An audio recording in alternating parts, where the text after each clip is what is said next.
changed? Or you Um, Muslim? Islam saved me, bro. Islam saved me. You know, like no doubt in my mind, and it's a gift.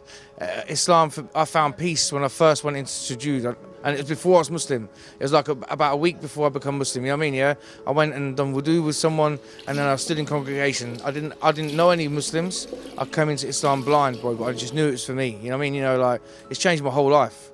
Changed my whole life, you know, like, and obviously we have trials, tribulations, man, but yeah, subhanAllah, you know, like, I'm Muslim, and that's it, you know, like, simple as that, really, yeah, alhamdulillah, man. Is there anything last